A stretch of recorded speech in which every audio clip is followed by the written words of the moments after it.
আমরা কালকে পাঠ করছিলাম যে শ্যাম সুন্দর সিকিপুচ্ছ গুঞ্জা বিভূষণ গোপবেশ ত্রিভঙ্গিমা মুরলী বদন ইহা ছাড়ি কৃষ্ণ যদি হয় অন্য আকার গোপিকার ভাব নাই যায় নিকট তাহার। তা গোপীরা কৃষ্ণ মানে ব্রজেন্দ্র নন্দন কৃষ্ণ, তার সেই শ্যাম সুন্দর কৃষ্ণ, হ্যাঁ, তার সেই গোপবেশ মুরলীধারী, তাকে ভজনা করে।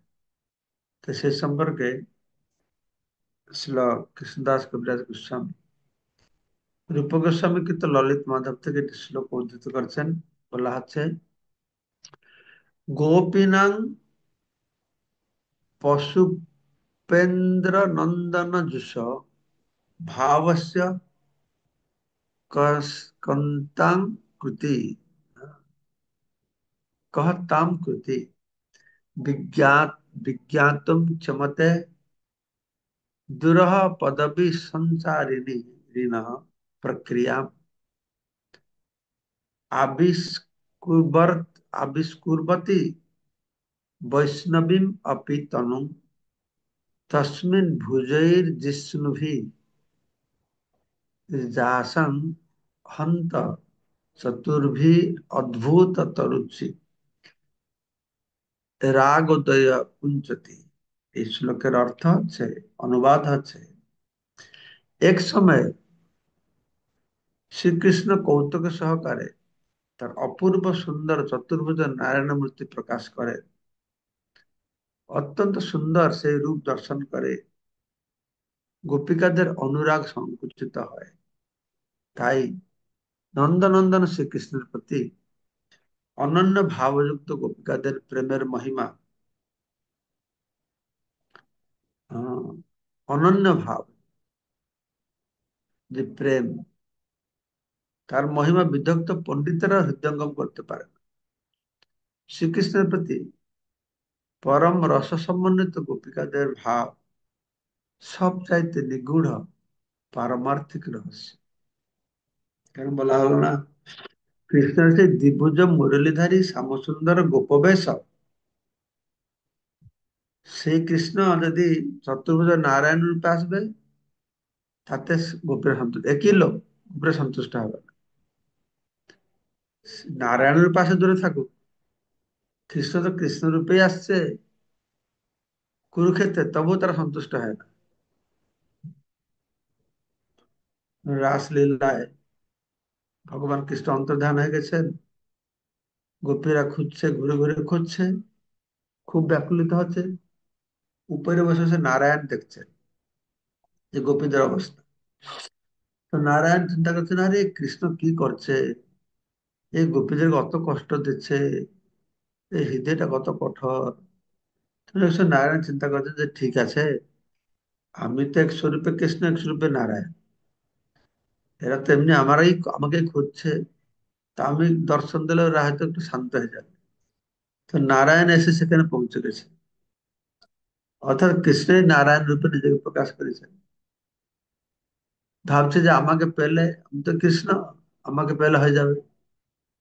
কিন্তু তখন গোপীরা আসে, সে প্রণাম করছে, দণ্ডবত দণ্ডবত, প্রভু ভগবান নারায়ণ, আপনি কি আমাদের কৃষ্ণকে দেখেছেন কোথায়? অর্থাৎ নারায়ণকে দেখে তারা সন্তুষ্ট হয় না। তারপর হচ্ছে, এক একটা ভক্ত এক একটা সাধনার মাধ্যমে ভগবানের এক এক স্বরূপের প্রতি আকৃষ্ট হয়। কেউ বরাহার স্বরূপের প্রতি, কেউ নরসিংহ স্বরূপের প্রতি, কেউ রামের ভজনা করে, কেউ কৃষ্ণের ভজনা করে। কৃষ্ণ ভজনের ভিতরে কেউ আবার দ্বারকার কৃষ্ণ ভজনা করে, কেউ বৃন্দাবন কৃষ্ণ ভজনা করে। বৃন্দাবন কৃষ্ণ যারা ভজনা করছে, কেউ শ্যাম সুন্দর, কেউ গোবিন্দ, কেউ গোপীনাথ, কেউ মদন মোহন।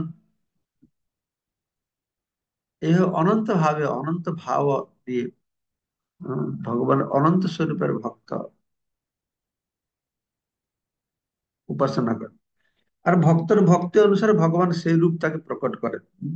তার যেরকম ভক্তি, তাকে ভগবান সেই রূপে প্রকট করবে, যে যথা পাঙ্ক পদ্ধতি তাং তথৈব ভজামি হম।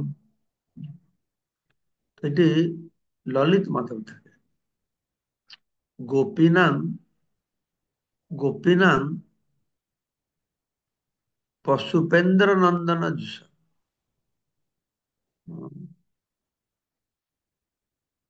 পশুপদের মধ্যে যে রাজা, কে? নন্দ মহারাজ।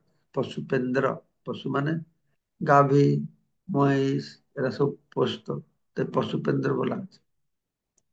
আর ইন্দ্র মানে রাজা। তো গোপীদের এই তার যে নন্দন মানে পুত্র, হম, সেই গোপরাজ নন্দ মহারাজের পুত্রের সেবা, গোপীনাম পশুপেন্দ্র নন্দন যুষ ভাবস্য कहतां কৃতি। ভাবের কি তা জ্ঞানী পুরুষ বিজ্ঞাতুম ক্ষমতে, সিদ্ধাঙ্গম করার জন্য, হ্যাঁ, করতে পারবে। দুরহ পদবী সঞ্চারিণ প্রক্রিয়াম আবিষ্কুবর্তি, হ্যাঁ, বৈষ্ণবীম अपि তনু তস্মিন ভুজৈ জিষ্ণুভি। হ্যাঁ, জিষ্ণু মানে, ভগবানের একটি নাম জিষ্ণু, অত্যন্ত সুন্দর। যাসাং হন্ত চতুর্ভি অদ্ভুত রুচিম রাগ উদয় কুঞ্চিত। তখন ভগবান প্রতি অনুরাগ আসক্তি তার সংকুচিত হয়ে গেছে। ভগবান কৃষ্ণ যখন কৌতুক করে তাদের চতুর্ভুজ রূপ নারায়ণ দর্শন দিলেন, তখন গোপীরা খুঁজছিল, তুমি একবার কৃষ্ণ কি করেছেন, চতুর্ভুজ রূপ প্রকট হয়েছেন, অপূর্ব সুন্দর চতুর্ভুজ। অত্যন্ত সুন্দর সেই রূপ দর্শন করে গোপীদের অনুরাগ সংকুচিত হয়ে গেছে। তাই নন্দনন্দন শ্রীকৃষ্ণের প্রতি অনন্য ভাব যুক্ত গোপীদের প্রেমের মহিমা বিদগ্ধ পণ্ডিতরাও হৃদয়ঙ্গম করতে পারে না। বিজ্ঞাতম ক্ষমতে দুরহ। বিজ্ঞাত মানে জানতে খুব কঠিন, তারা পারে না। এই গোপীদের নন্দনন্দন কৃষ্ণের প্রতি যে ভাব, যে প্রেম, উম, বিজ্ঞাতম ক্ষমতে দুরহ, উম, পণ্ডিতদেরও কঠিন হয়ে পড়ে এটা জানা। বসন্তকালে রাসলীলা করে গোবর্ধনে, অন্তর্ধান কইলা সংকেত করি রাধাসনে। সেটা বর্ণনা করে বলা আছে, বসন্তকালে যখন রসোৎসব হচ্ছিল, তখন হঠাৎ শ্রীকৃষ্ণ শ্রীমতী রাধারানীর সঙ্গে একলা থাকতে চান।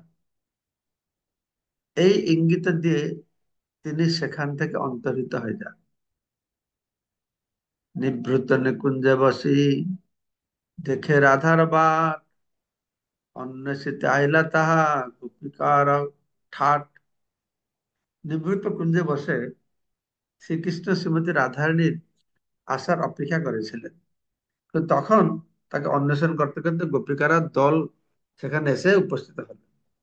এখানে ছিল কৃষ্ণদাস কবিরাজ গোস্বামী আরেকটি লীলা, সুন্দর লীলা বর্ণনা করছেন। একটা তো আমরা শুনেছি রাসলীলায় ভগবান কৃষ্ণ চতুর্ভুজ রূপ দর্শন করালেন। আরেকটি লীলায়, হম, আর বর্ণনা করেন বসন্তকালে ছিল রাসলীলা, গোবর্ধনের রাসলীলা, বিভিন্ন জায়গায় রাসলীলা ছিল। সেখানে অন্তর্ধান করে তিনি কি করছেন, হম, ইঙ্গিতে বলে দিয়েছেন রাধারানীকে, হ্যাঁ, আমি একলা তোমার সঙ্গে মিশবো বলে এটা নিভৃত কুঞ্জের ভিতরে গিয়ে, হ্যাঁ, রাধারানীকে প্রতীক্ষা করে বসে আছেন। তাকে অন্বেষণ করে গোপীরা গিয়ে সেখানে উপস্থিত হয়েছে।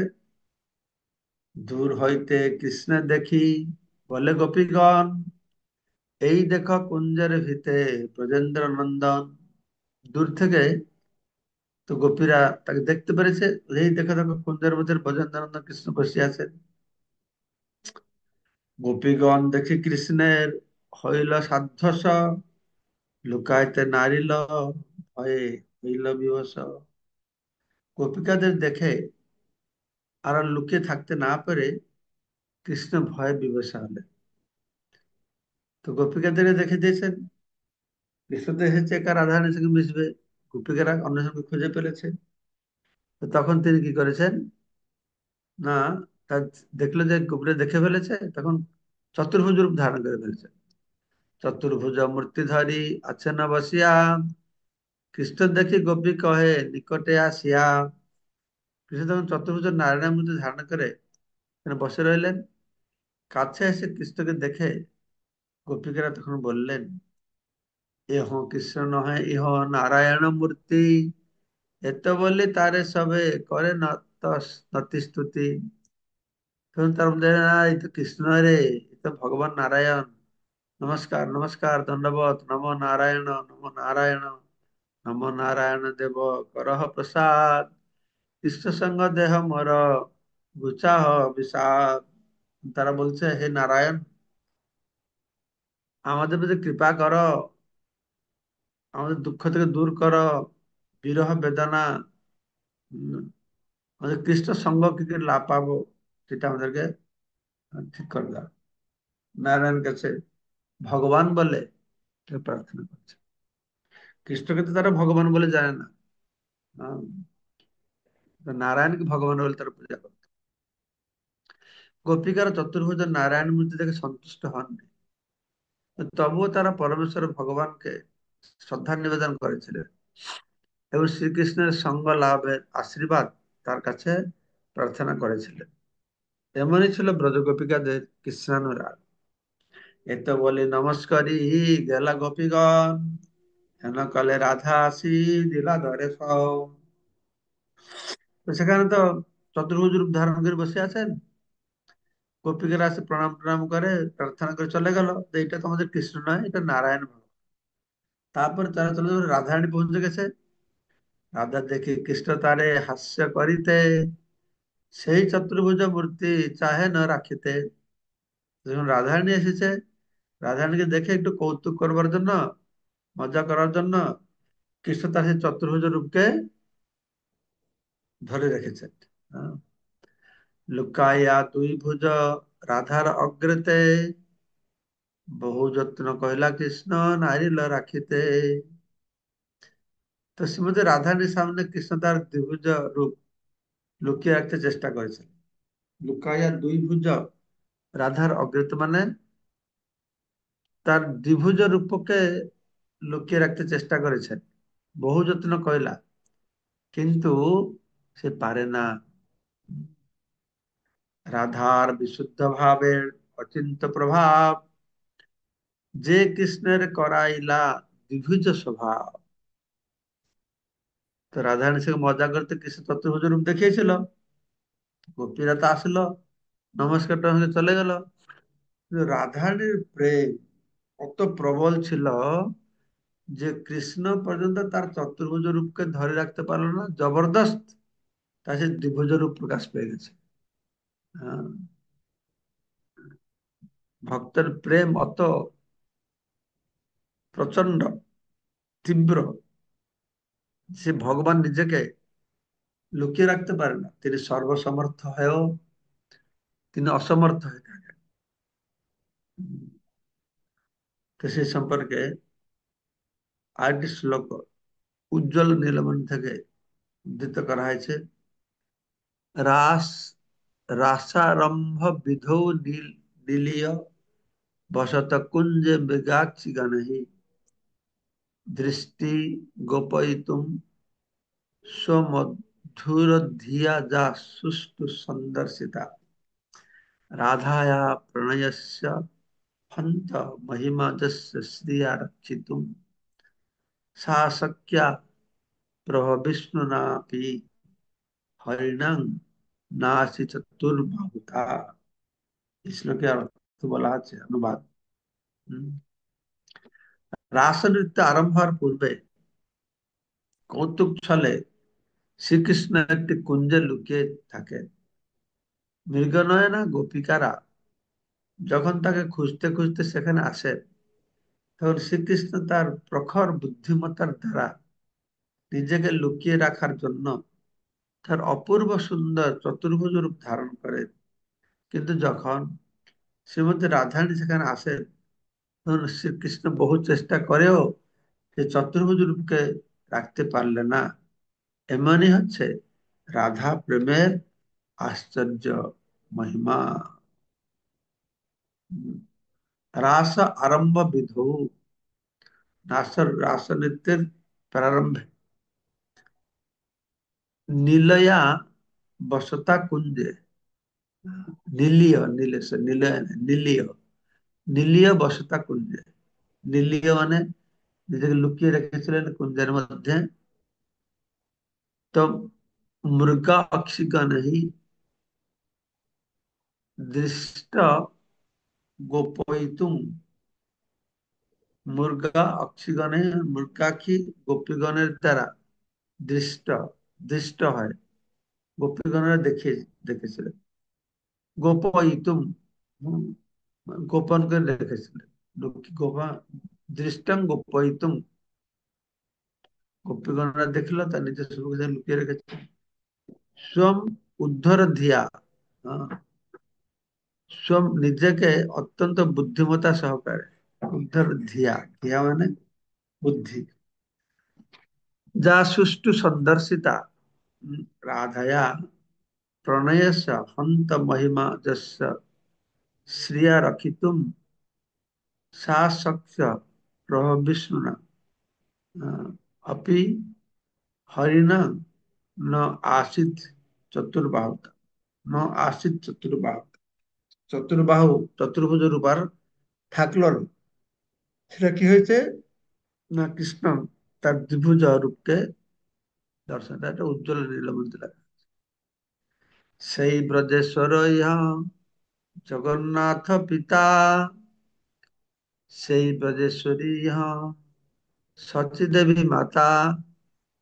সেই ব্রজেশ্বর নন্দ মহারাজ, ব্রজের যে ঈশ্বর ব্রজেশ্বর, তিনি এখন জগন্নাথ মিশ্র। কৃষ্ণলীলায় যে নন্দ মহারাজ ব্রজেশ্বর কৃষ্ণ পিতা ছিলেন, সে কৃষ্ণ গৌরাঙ্গ রূপে এসেছেন, গৌরাঙ্গ লীলায় সে নন্দ মহারাজ এসেছেন কি রূপে, জগন্নাথ মিশ্র। আর ব্রজেশ্বরী মা যশোদা, তিনি এসেছেন সচী মাতা রূপে। সেই নন্দসুত ইহা চৈতন্য গোসাই, সেই বলদেব ইহা নিত্যানন্দ ভাই। সে নন্দসুত অর্থাৎ নন্দ মহারাজের পুত্র, তিনি চৈতন্য রূপে এসেছেন। আর বলদেব নিত্যানন্দ রূপে, হম, তার ভাই নিত্যানন্দ রূপে আসছেন।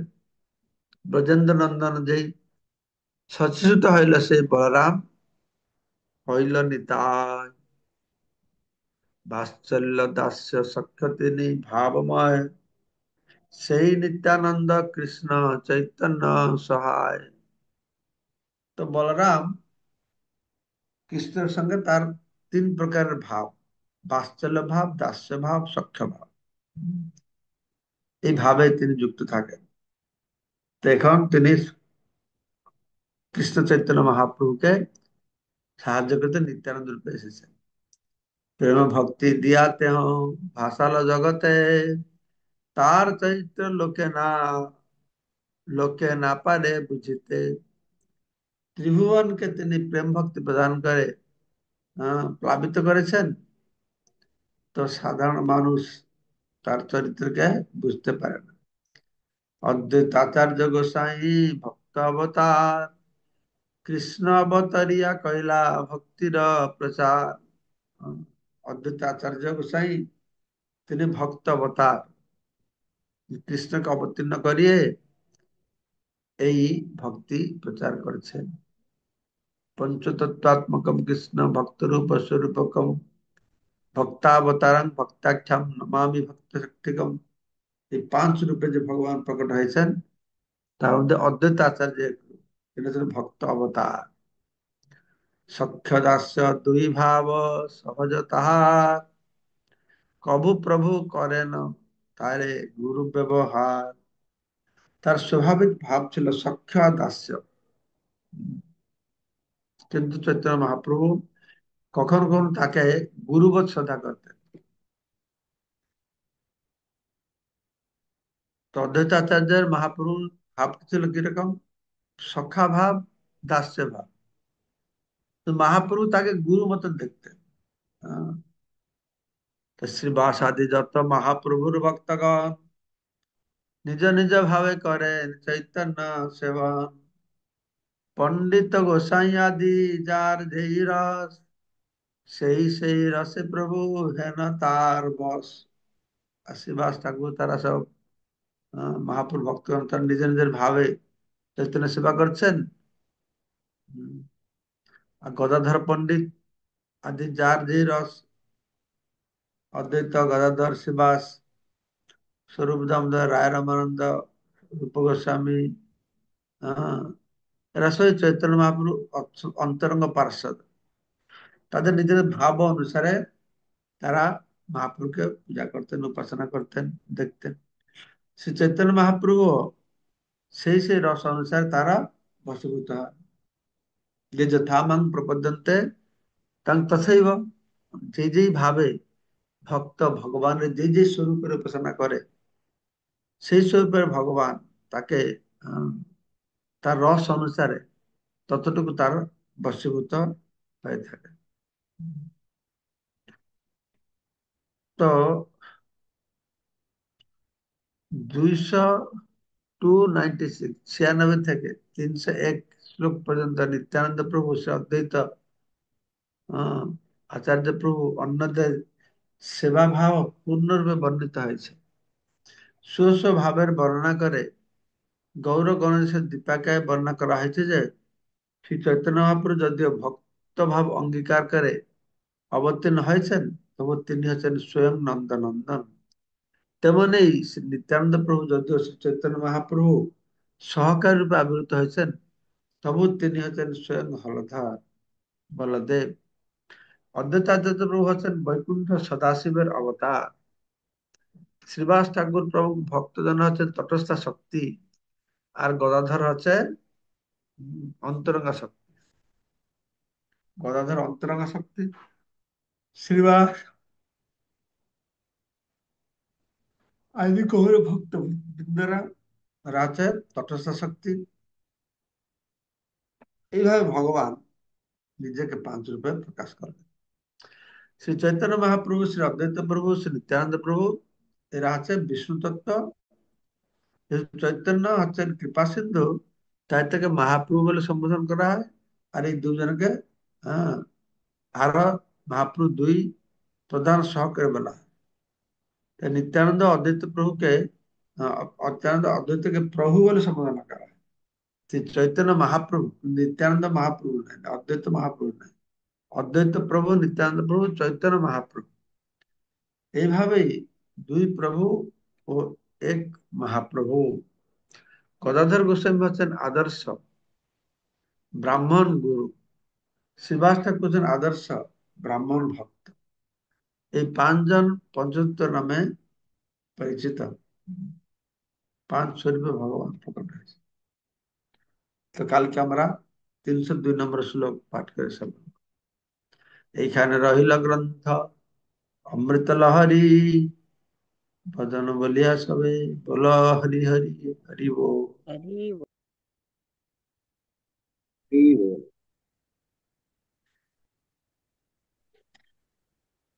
কি বলছেন বিদ্যুৎ প্রভু?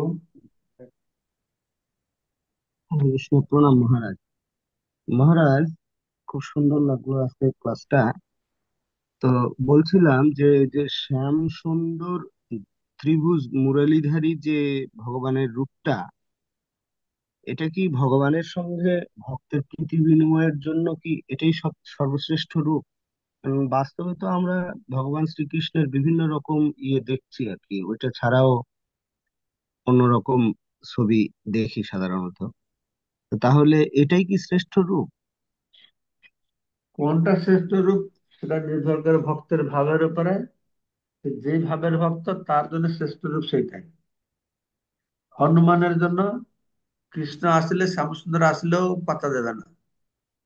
ও যখন সেই রাম রূপ দেখবে তাহলে তার জন্য সেটা শ্রেষ্ঠ রূপ। সেজন্য কৃষ্ণকে দেখেও বুঝতে পারলো না, যখন কৃষ্ণ তাকে রাম স্বরূপ দেখে তখন প্রণাম করলো, সম্মান করলো। তো ভক্ত যে যেভাবে যে রসে ভগবানের সঙ্গে যুক্ত, সেটাই তার জন্য শ্রেষ্ঠ। নিরপেক্ষ ভাবে যদি বিচার করা যায়, তাহলে গোপীদের যে ভাব ভগবান প্রতি, নিরপেক্ষ ভাবে করলে সেটা হচ্ছে শ্রেষ্ঠ। তো সেই শ্যাম সুন্দরটাই শ্রেষ্ঠ হবে। নন্দরানী মাতাজি। হরে কৃষ্ণ, ধন্যবাদ, প্রণাম মহারাজ। মহারাজ, আমার কোশ্চেন যে সদা শিব আর এমনি যে শিব, শিবজি, তার মধ্যে পার্থক্য কি? আর ওনাদের সৃষ্টিটা আলাদা আলাদা কিরকম ভাবে একটু বুঝাবেন? আমি তো অতটা বুঝি না, আমি জানি সদাশিব বৈকুণ্ঠ, যেরকম বৈকুণ্ঠে অনেক বিষ্ণু আছেন, সেরকম একটা বিষ্ণুর নাম সদাশিব। তিনি বৈকুণ্ঠ অর্থাৎ বিরজার ওপারে যে চিৎ আকাশ আছে, এটা সিদ্ধ লোক আছে, সেখানে সদাশিব থাকেন। আর সেই শিব তত্ত্ব এই জগতে যখন প্রকাশিত হয়, কৈলাসে যে শিব রয়েছেন, রুদ্র শিব বলা আছে, তিনি এই জগতে সংহার করেন। পার্থক্যটা বলা আছে যে দই যেন দুধ হয়, দুধ, দুধ দইতে পরিণত হয়, একই জিনিস কিন্তু আলাদা আলাদা কাজ করে। দুধ খেলে, বেশি খেলে পেট খারাপ হয়, সেই দুধটা যখন দই হয়ে যায়, সে পেটটা ভালো হয়ে যায়। জিনিসটা একই, আলাদা আলাদা ভাবে কাজ করে। ঠিক সেই রকম সদাশিব বৈকুণ্ঠে থেকে এক রকমের করে না, সেই এখানে রুদ্র রূপে এসে তাকে সংহার করে। এই আছে শিব। আমরা যে শিবকে পূজা করি, রুদ্র শিবকে পূজা করি। সদাশিব পূজাটা আলাদা, সে বিষ্ণু তত্ত্বের পূজা হয় সদাশিব। তাহলে এই যে শিবজি আর ভগবান, মতলব এর সঙ্গে কি আলাদা করা উচিত নয় কি? হ্যাঁ, উচিত, উচিত করে না। উচিত। হুম। শিব, শিব আমাদের বিষ্ণু হচ্ছেন ভগবান, আর শিব এই যে লীলা করছেন, বৈষ্ণব, তিনি বিষ্ণু ভক্ত রূপে এই জগতে প্রকাশিত হয়েছেন। তো সেইভাবে আমাদের দেখতে হবে। না, যখন ভগবানের সঙ্গে প্রভাব হয়, যেমন যেমন তমগুণ রজগুণ, এরকম সৃষ্টি সংহার করার জন্য তখন উনিই আসেন, মানে রজগুণের প্রভাবে সৃষ্টি করছেন, আর সংহার করছেন তমগুণের ইসে। কিন্তু উনাদের তো প্রভাব পড়ে না, কিন্তু একই তো, তিনজনেই তাহলে একই হচ্ছে না? হ্যাঁ, আছে অবশ্যই কি, তিনজনে একই হচ্ছে। যেরকম একটা মানুষ তো বাড়িতে আছে, একটা মানুষ কোর্টে আছে, সেই লোকটা হাইকোর্টের জজ, একটাই লোক, কিন্তু সেখানে জজের মতন কাজ করছে, বাড়িতে সাধারণ মানুষের মতন কাজ করছে, তাই না? হুম। ঠিক সেরকম। ঠিক আছে, তাহলে হরে হরে কৃষ্ণ। হরে কৃষ্ণ। তো পূর্ণেশ্বর প্রভু কি বলছে?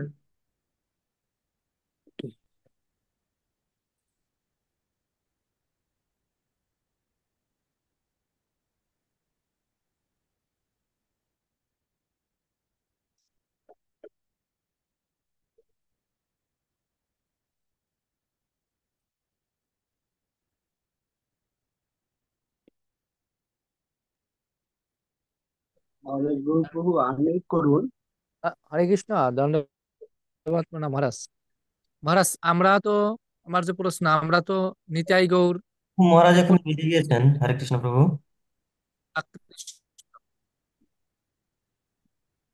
হরে কৃষ্ণ প্রভু। এবং রাধা মাধব, নৃসিংহদেব।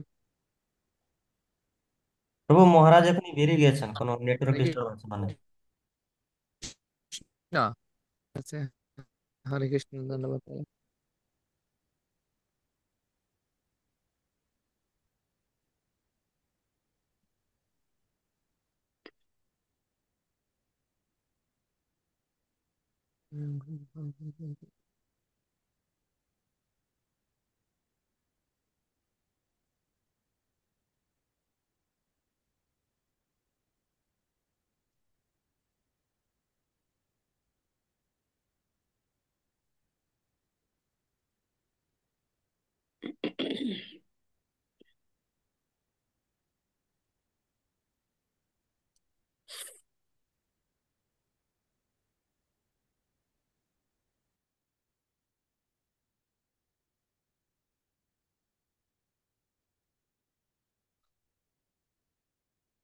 Oh,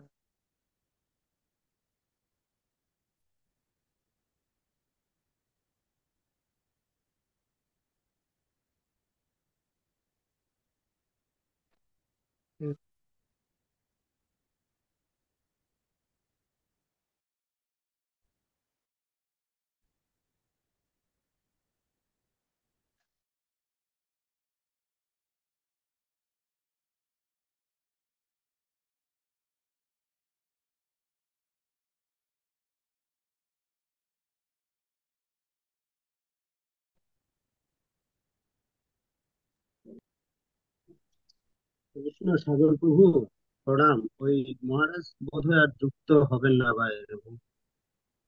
যেহেতু নেটের প্রবলেম, আমরা বোধহয় মিটিং এখানে শেষ করতে পারি নাকি?